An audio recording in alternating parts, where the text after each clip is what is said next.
Well done. Thank you very much. Thank you. I was puzzling about this last week when I had to give a keynote in the north of England, in part because I'd come across a book by someone called, I think it's Anne Fausto Sterling, 2012, which is called Sex, Gender, Biology in a Social World. Okay. And she was arguing, has argued for all of her kind of academic life in a way, that sex and gender, both of them are social constructs, even though they are within the body. And as a result of that, she argues that gender should be seen as a continuum rather than dichotomous. And that seems to me, if she is right, or even if it's worth exploring that this means that we would need to address the potential fallacy of this kind of binary divide, but we ought to not perpetuate it by actually creating a third category or something that's kind of fuzzy in the middle.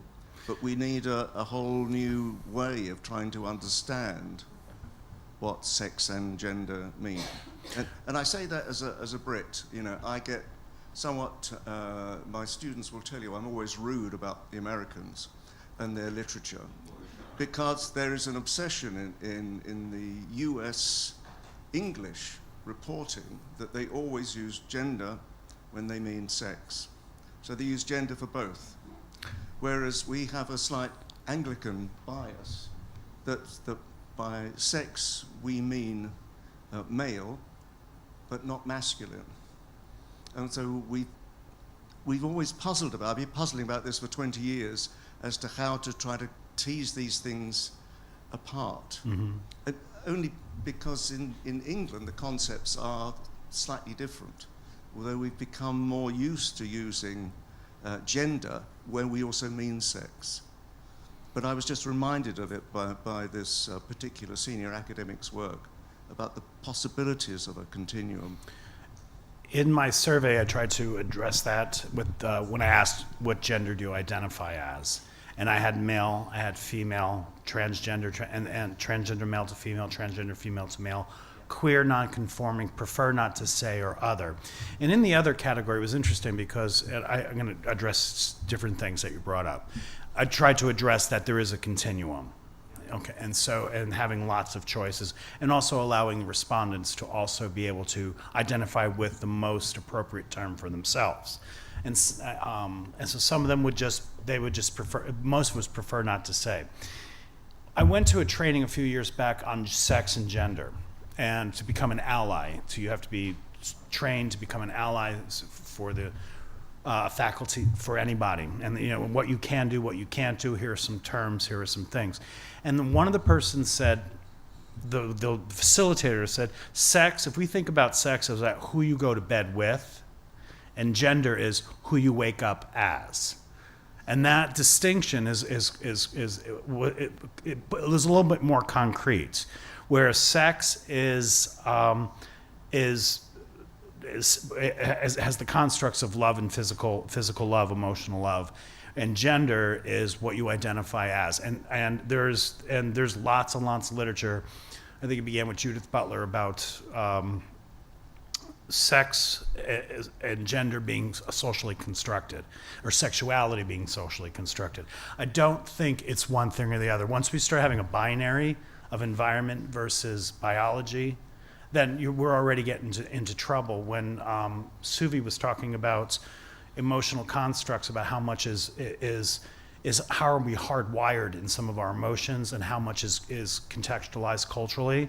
So I think it's a combination of both. And I think biology is the baseline, in my opinion. This is Fred speaking now. That biology is the baseline of who you are.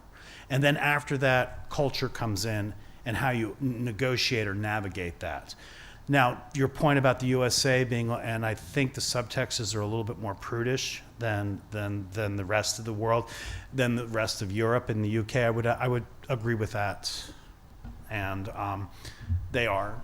We've politicized sexuality and gender, and and just like we've politicized education. I'm only saying it not really as a complaint, but because it does create confusion sometimes when we're working across literatures from different sources. It'd be quite nice if we Could just standardize it, right? Maybe that this is an opportunity for us to do that. What's the disadvantage is that I have one slide and I don't have my poster. I probably, if I had to do this again, I just would have had the tables up there just to show you that would have probably been an easier way to do it.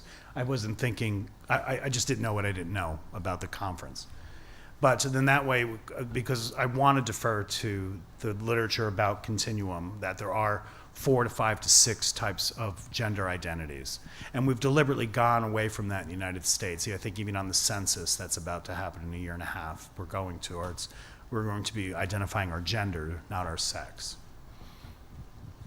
Did I get to all your points, Graham? Okay, thank you. Cliff? Fred, thank you for doing this. This is important work. It seems to me that everyone who is, by their own definition, heterosexual, but feels a tremendous empathy for the LGBTQ plus folks, that we need to state this in the open classroom, seems to me. I do it the first day of every class, but I also have a little sticker that is the upside down triangle, you know, for the, as you well know. Yeah. And the thing that I find most interesting, and it's positioned so that as soon as somebody opens the door, it's at eye level. And what I found, because I count stuff, what I have found is that people who are within the LGBTQ plus see it immediately. Those who are heterosexual, and perhaps these are some of the males indicating whatever, they don't know it's there. And I actually tell them to stand up because it would be at eye level again. Well, tell me what you see. They do not see it. Mm-hmm. And the only way that I can bring it to their attention is to point to the little magnetic sticker. And they, oh, yeah. What's that? And that gives me the opportunity then to open up a discussion one-to-one and see if I can help a little bit. And also the folks who come in and see it immediately, their body language indicates to me that they are much more relaxed and finding an ally is very important to them. So I think this is important research, and I commend you for doing it. And I hope you continue to do this because we need it. So Thank you very much. Thank you. And as an aside, it's when I was in your classes many years ago, it was, you know, the support that you gave all of us in the LGBTQ community and how you advocated and continued to advocate for us before my time and after my time is very much appreciated and extremely touching, not to lose myself too much in nostalgia right now. But thank you very much. David?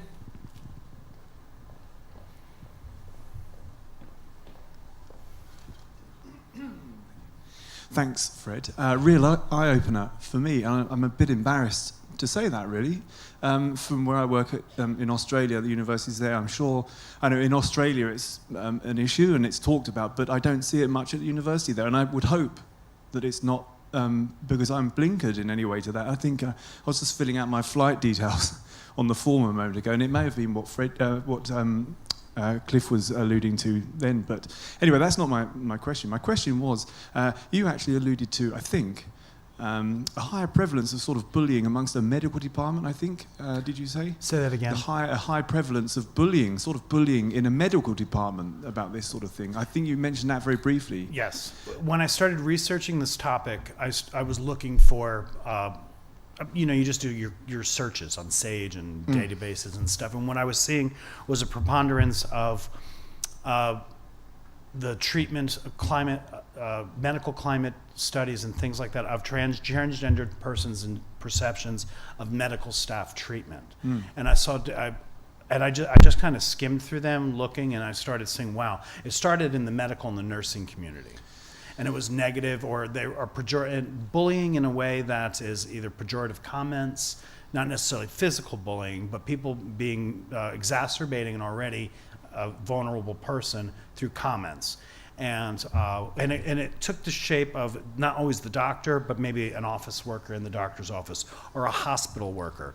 And I think there's another one, I think I've cited it, well, you don't have my references, counselors' perceptions of, and then I think that led to the first study that I know of in the United States was done a couple years ago, a JRME publication of music teachers' attitudes towards transgender students. And that particular, which I was happy to see that, and that for the most part, my recollection of that is that it was music teachers have some positive attitudes, or at worst, indecisive attitudes about how they should handle it.